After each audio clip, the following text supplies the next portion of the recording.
আমরা এখন রয়েছি ফুলছড়ি বাজারের দক্ষিণ পাশে গোবিন্দ গ্রামে এবং আমরা সামনে যে বিস্তীর্ণ বালুচর দেখতে পাচ্ছি। এখন বর্তমান এটি যমুনা নদী।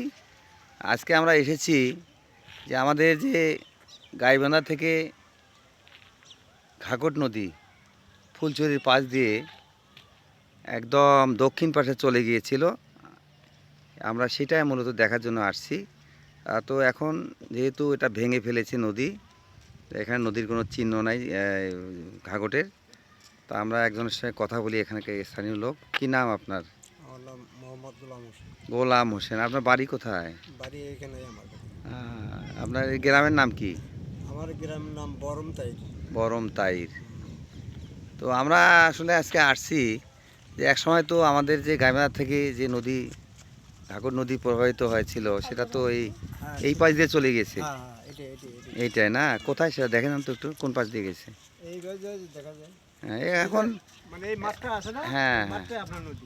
এখন এই নদীটা ছিল, এটাকে ভরাট করে মাঠ করেছে।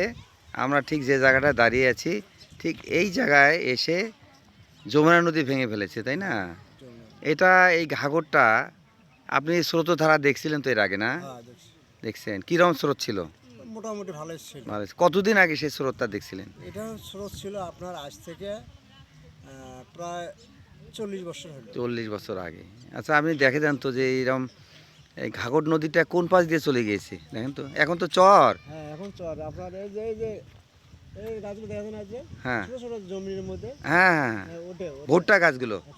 না না না না, এই যে আচ্ছা, হ্যাঁ হ্যাঁ হ্যাঁ, ওটাই হলো আপনার ঘাঘট নদী। এখান থেকে ডাইরেক্ট চলে গেছে। আচ্ছা, এইবার ঘুরে ওই বাগান, হ্যাঁ, ওই বাগানে চলে গেছে। এখন ভেতরে গেছে। হ্যাঁ, ভেতরে যা ওই বাড়িগুলো দেখা যাচ্ছে, বাড়িগুলো পশ্চিম দিয়ে দক্ষিণ দিয়ে চলে গেছে। সে চিহ্নটা এখনো আছে ওখানে। হ্যাঁ, এখনো আছে। এবং ওদিকেও যমুনা ভেঙে ফেলছে, ওদিকেও চিহ্ন নাই, চিহ্ন নাই আর না। সাথে আছে আমাদের বিশ্বজিৎ। হ্যাঁ বিশ্বজিৎ, এখানে আসছিলে কোনো দিন?